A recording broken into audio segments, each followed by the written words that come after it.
Welcome back. In this video, I'm going to recap the third annual Fry Family Christmas Chess Tournament. Now, from the title of the tournament, it should be obvious that we've played this twice before. Each year, we've changed the format a little bit. The first year, we played all the games over the board, and I wrote down the moves. Last year, we switched to playing it on the app on chess.com so that the games would be recorded for me and it would be easier to do this analysis. This year, we made an even further change. At the suggestion of my son, since I won the last 2 years' tournaments, my son suggested that the 3 other people in the family just play each other, and whoever came up with the best score would just play me for the championship. That meant I only had to play 1 game, and each of them only had to play 2 games apiece, except for the one who played me in the championship, who had to play 3 games.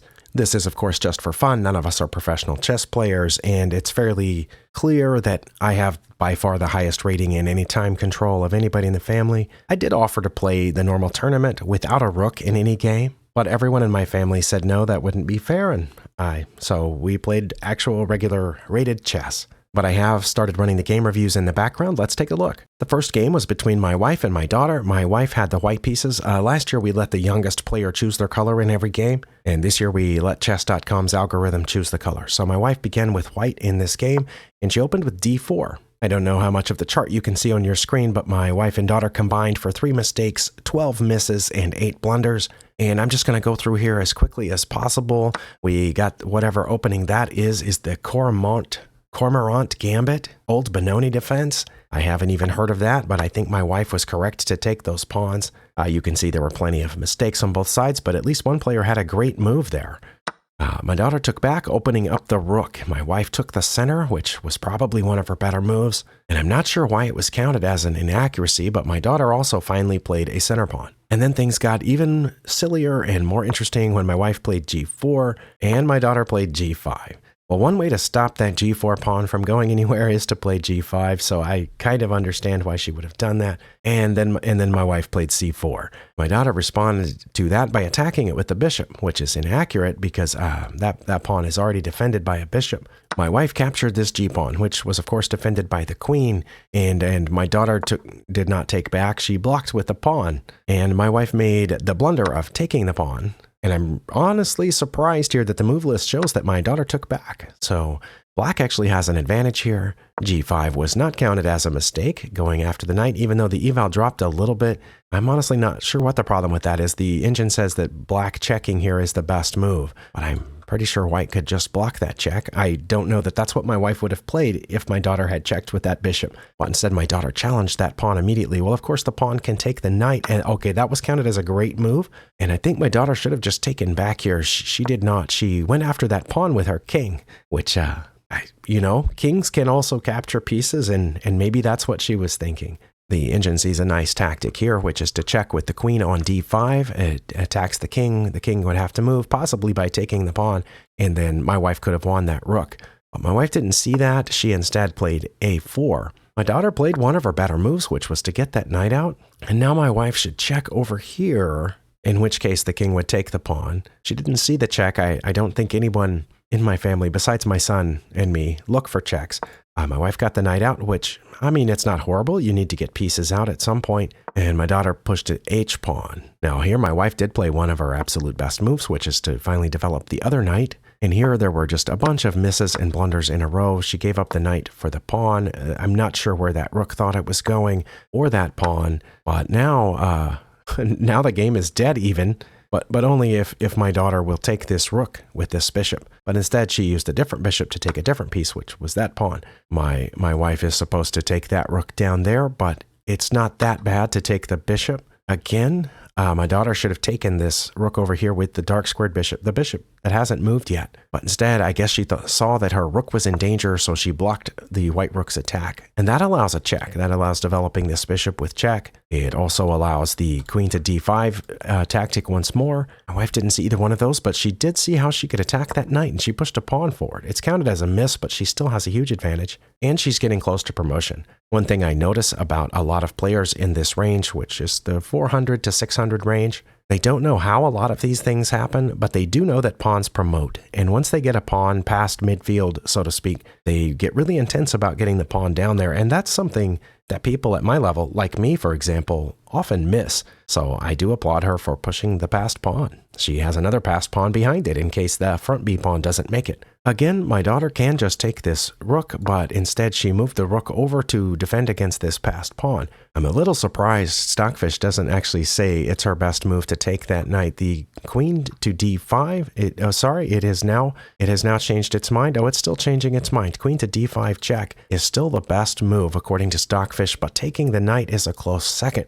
And my wife found it. So now not only is the pawn only one square from promotion, it is attacking this rook. According to Stockfish, the rook needs to get out of the way, but my daughter got in front of the pawn, which is probably what I would have done, to be 100% honest. But that brings up this tactic again, which my wife continued to not see, but checked with the bishop this time, which is fine. My daughter should have blocked with the d pawn, but instead just moved the king out of check. I'm not sure why she didn't take this pawn, and probably not sure what to do. My wife just played h3. Now, according to the graph here, I think my wife was ahead from here on out, so let's just take you to the end. My daughter gave up that rook for the pawn. The king came forward for reasons unknown, and here my wife missed a mate in 2, as well as a mate in 3, mate in 4, and a mate in 5. All kinds of moves lead to checkmate at this point. Looks like a bunch of them involve queen and or rook moves. My wife pushed another passed pawn, which isn't horrible. She still has a guaranteed forced mate at this point, but now has 2 pawns, each 1 square from promotion, and both of those pawns are protected right now. This one's protected by the bishop, this one's protected by the rook. My daughter got the queen out, maybe to put an attacker here, although I don't know how it's going to actually get that pawn. My wife brought the rook down there, I guess, to try to clear off the back rank, and still has forced mating sequence. The bishop got out of the way of the passed pawn, which I thought was surprising. The best move now is actually queen to h5 check, because that leaves the king only one legal move, which is over here to f6, and then queen to f5 would have been mate. But my wife did what the whole reason she moved that rook down there was to clear off black's back rank, so she did. And now she has an unobstructed passed pawn, and still has a forced mating sequence. For unknown reasons, my daughter moved the king to the h file. Maybe it's trying to hide down here. I don't think it would be safe there, but that looks like where it's headed. All right, my wife moved this rook over here. I don't know if that's aiming at this well-defended pawn or what the purpose of that move was. But then my daughter protected that pawn. This is the safest piece on the board right now, I'm pretty sure, because not much can dislodge it at that point. I think what I would be tempted to play here, and it's not listed as one of the actually, it is one of the best moves. I would be tempted to play rook to e8 here, which would be protected by this pawn, threaten the queen, and get out of the way of this passed pawn. What my wife played was something else. Again, she had been intending to clear off the back rank, and she has completely cleared off black's back rank, which means she can currently promote one of her passed pawns, and she did. The bishop is supposed to take it, but instead the queen moved over to block the queen in, and got into the path of the bishop as well as the path of this queen. So let's see, did my wife take it? She did. Okay, good. Now she has a mate in 2. Depending on what black does, she might even have a mate in 1. Black played there, which still leaves us...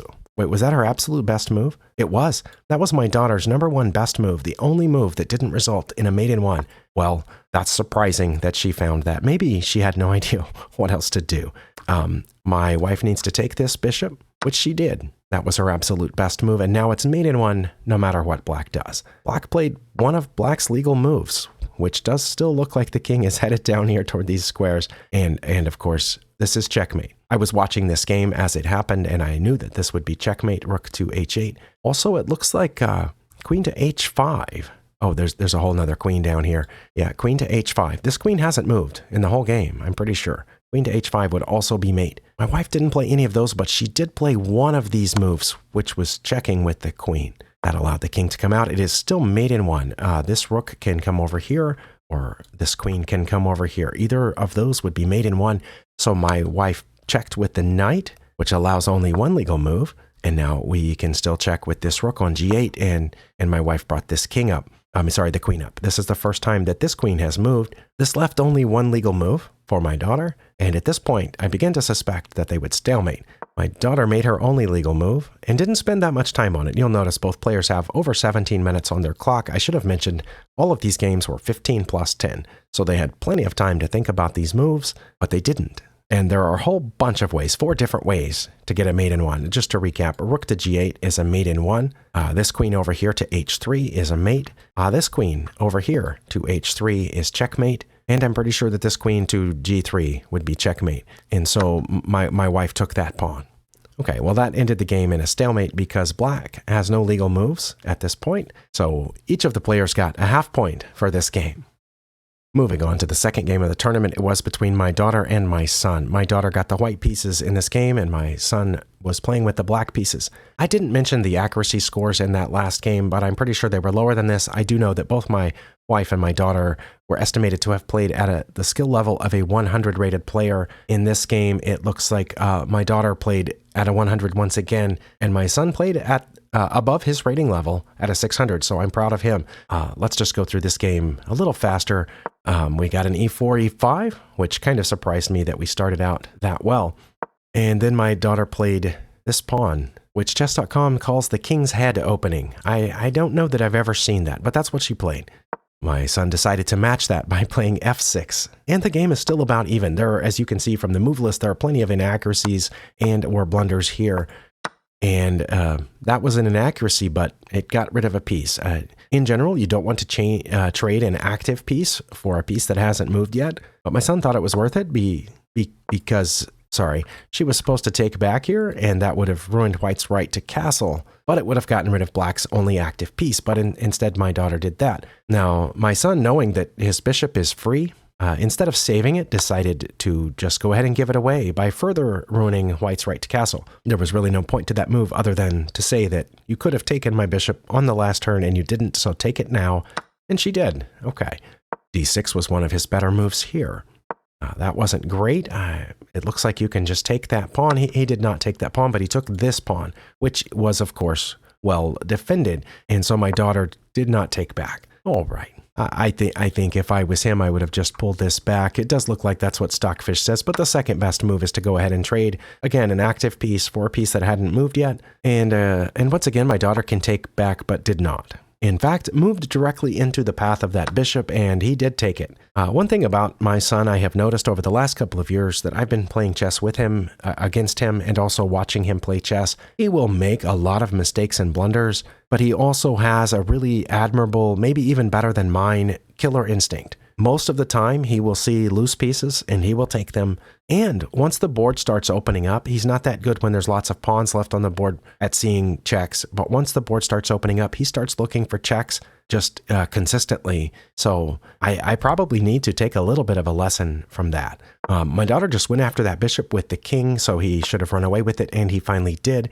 He's left with a big advantage now because he's up 9 points of material due to all those times she could have taken back but didn't. She launched a further pawn assault, and he knew that he got away with that bishop for free, so he decided to give it up for a pawn. Perhaps being nice, saying, you could have gotten it earlier, but you didn't, so now you can take it. She did not take it, maybe also feeling nice. It was, after all, the Christmas tournament. So he took that pawn, which can just be taken by the queen. She did not take back, but she did attack it with the rook. Well, that rook was defending this knight, so he can just take that knight now. Oh, he did. Good job. I said, he has a little bit of a killer instinct, and he looks for hanging pieces and ways to attack, sometimes to his detriment. But he's been very consistent, very focused on that. So good for him. She should just move this bishop out so she can attack that. But instead, she brought the rook back down to attack it with the rook.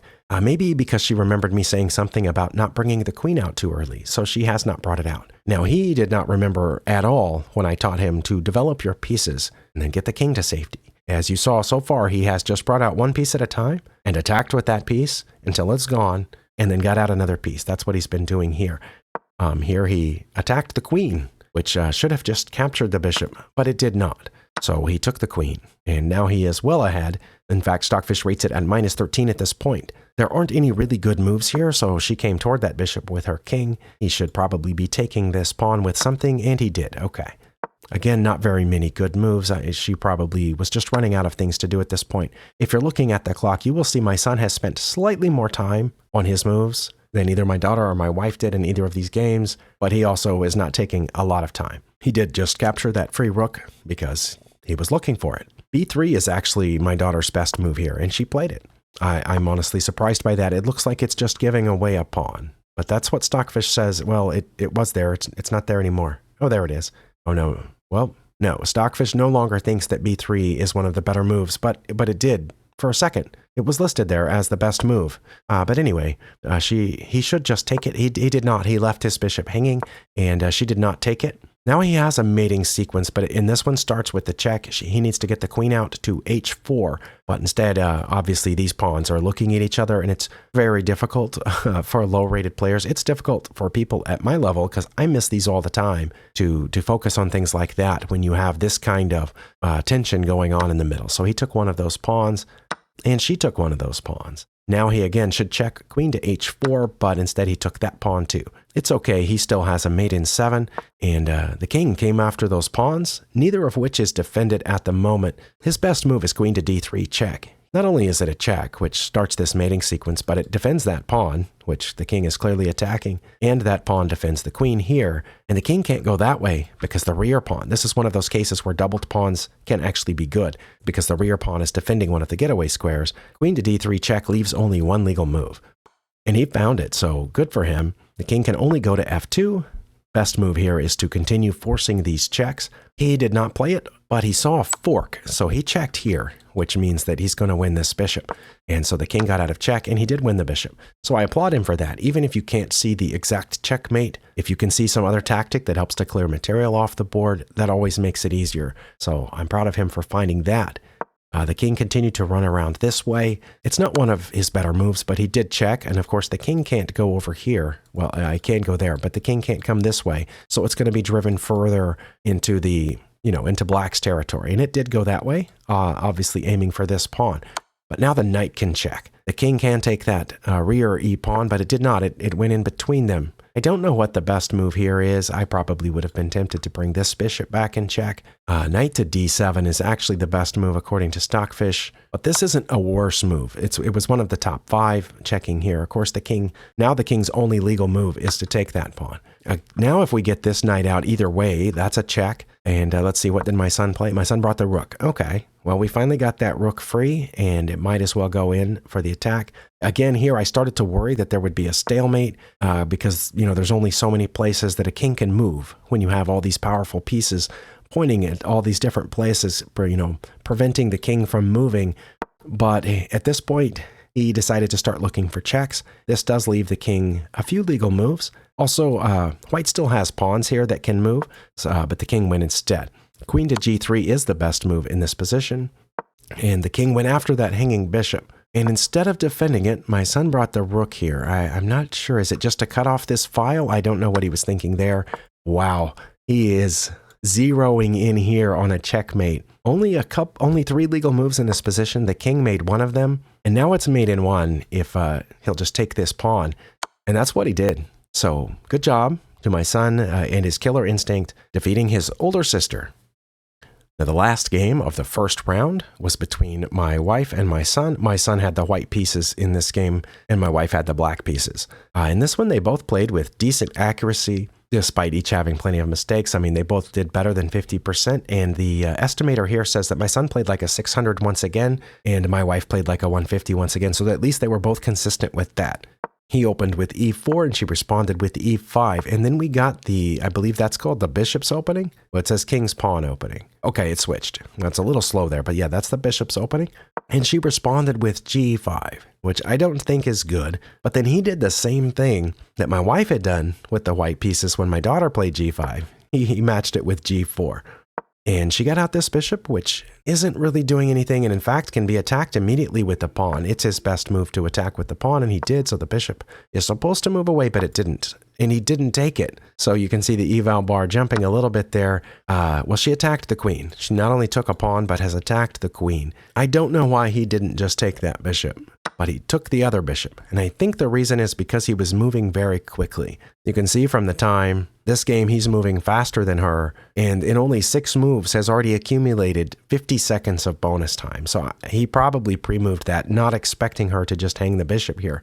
But that allowed her to take the queen. So good job to my wife for spotting that. And it is his best move to take back. And so now my wife is in the lead. Knight to f6 is an okay developing move. Knight to h3 really isn't, although in this case it is going after an undefended pawn.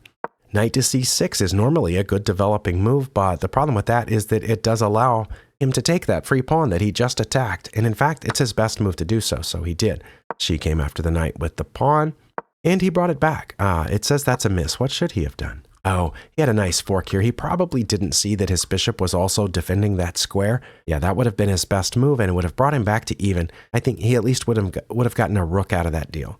But he didn't see that. I think he didn't see that his bishop was guarding that, so he just brought his knight back to safety, leaving my wife still ahead. Well, now she saw a free pawn in the middle, the one that I always miss. He attacked the knight with the pawn, and it did not move out of the way. Now both knights are hanging. Which one is he going to take? What? Again, look at the clock. He's moving way too fast. He had either one of those knights, whichever one he wanted. That pawn was not free because the bishop is guarding it. Okay, he saw that one. All right. Whoop, that was a mistake because you can just take that knight with the rook. Okay, now white has a little bit of an advantage. She came in there with two knights attacking fiercely, but both of them are gone now. And so now black only has the queen and two rooks left, and white has basically all the pieces except the queen. And if he'll just put them together right, I think he'll be okay. The pawn push really does nothing there.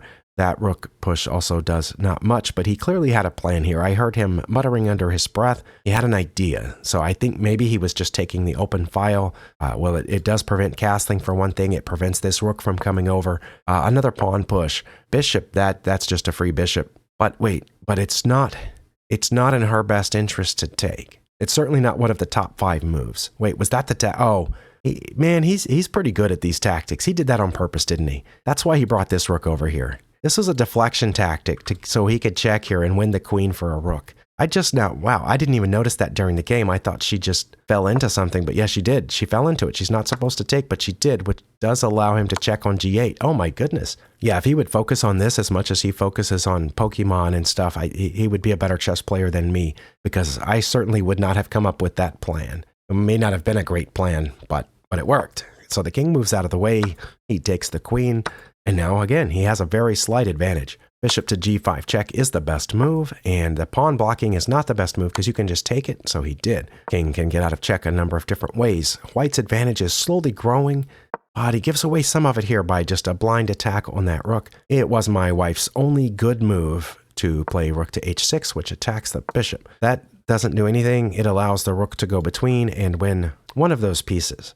She found that, so good job for my wife. And really, it is my son's best move to give away the bishop here. Okay, I get it, I think. Because you're going to lose one of those pieces anyway, you might as well take a pawn out with you. That's his absolute best move, and he found it. And he found it really quickly. He has over 17 minutes on the clock now. And my wife's only move that's not a blunder is to take the knight.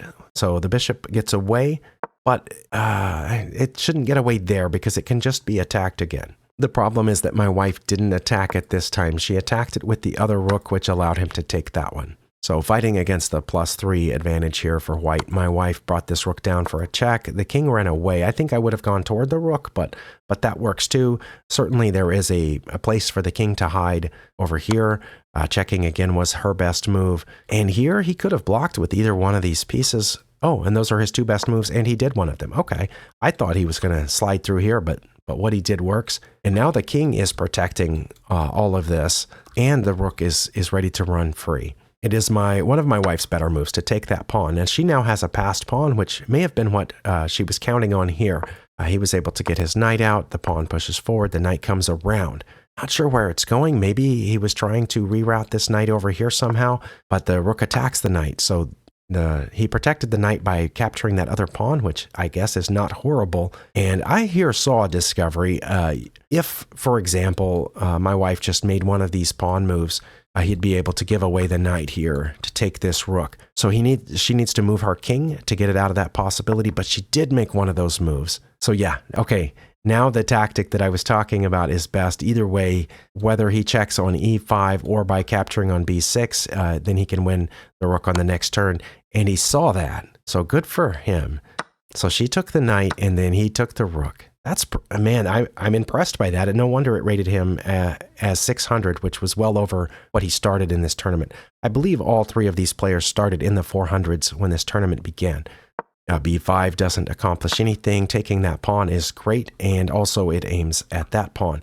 My wife moved another pawn forward. He was able to take it. I can notice the computer is slowing down now. Let's see how he finished out this game. Yeah, there's definitely some sluggishness happening here. It looks like he did not do what I taught him, which I did teach both my children how to checkmate with just a rook, but he went ahead and got a queen here and made sure to do something like a ladder mate, and I don't know why the bishop had to get involved. Wait, did he go get another queen? Oh my goodness. He went down to get another queen, and that's so close to stalemate, but here he's going to checkmate before too long. So in that first round, my daughter ended up with half a point, my wife ended up with half a point, and my son ended up with 2 points. So that made him the winner of the first round and then played me for the championship, which is the next game we're going to look at. This was the championship game of the third annual Fry Family Christmas Chess Tournament between my son and I. Again, we let the computer choose the colors, so this time I got the white pieces. And once again, my son's accuracy was in the 60s, which is not bad. Let's see what it estimated our rating at. It estimated me at 1200, which is a little bit below my current rating. And this was the first game that he played under 600 here. He played more close to his actual rating, but I had to be very careful. I knew if I lost this game, I realized after I started it that it was a rated rapid game. And I've been playing all my rated rapid games on camera and being very careful with my rating. I knew I wouldn't get any points for winning this game, but if I lost, I would probably go down 100 points or something. So I realized that right after we clicked start, and I realized that I was definitely in danger of losing a lot of rating points. My son responded with e5. I played knight to c3, which is what I have been playing, the Vienna game. I do see d6 as a response fairly often, and I decided to go ahead and play what I have been playing, which is f4 here. He is supposed to take the pawn, but he decided not to. Maybe because Stockfish always says to play one of these h-pawns forward, and he thought that was a good time to do it. I'm not actually supposed to take that center pawn, but I decided to because this way black doesn't have both the center pawns anymore. But he didn't take back. Instead, that's why he pushed that pawn forward, so he could attack my queen. I am supposed to block it with the knight. Well, the blocking with the bishop's not bad. He did take the bishop, and that allowed me to get my queen out there, which protects this rear pawn, which is already protected. And now he is supposed to take my e-pawn, and he did. We're still very close to even, despite a couple of not perfect moves. That was my best move to get the knight out.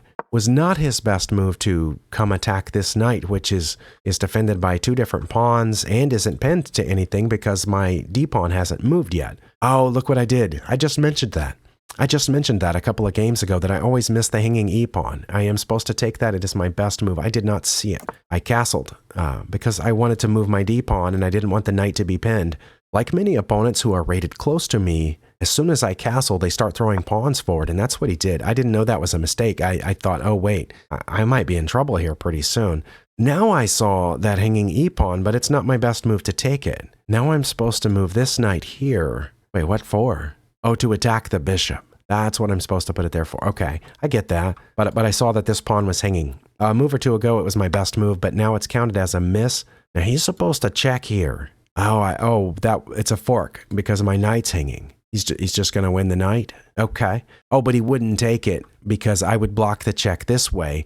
If he took the knight, I would be coming in pretty seriously down here. Okay. I don't know that I would have blocked the check that way, but I probably just would have moved out of check and lost my knight. Oh, wow. Well, it's a good thing he didn't see that check, but instead he hung his queen, and I took it. Now, to my son's credit, he's actually using a little bit more of his time in this game than he was in the previous ones, and he's using more time in this game than I am.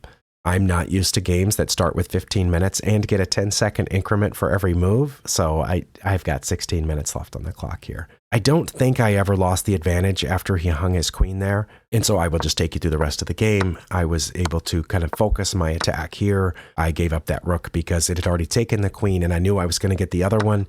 And so I was able to clear off almost all of his pieces here, including pawns. That wasn't that serious of an attack. And then got another pawn threatening the knight. And in fact, checked here, getting close to mate. I decided to take his knight for mine. And now I have a mate in 10. How close did I get to actually finding the mate in 10? Okay, well, I can take that pawn with check. And this rook down here on h1, it can take my h-pawn, but other than that, it's not going to do a whole lot. So I brought my knight over. Again, the Computer is slowing down, and here I was able to fork the king and the rook, so I find it a lot easier to checkmate my opponent once they don't have any powerful pieces left on the board. That was a last gasp effort, and I just brought my queen down and then came with my king to force the checkmate in 32 moves. So once again, I am the champion. Congratulations to me of the third annual Fry Family Christmas Chess Tournament. Maybe next year they will take me up on my offer to play the games without a rook and see if that makes it a little bit more even. I would also like it if my son would focus just a little bit more because, as you saw, he has some good instincts. He clearly blunders away pieces and he's clearly rated 500, so I think with just a little polishing, he would probably give me a run for my money and possibly even be able to help me with some of my games. Regardless, thank you for spending your time here. I hope you guys have a good new year and a great 2024. I'll see you in the next one.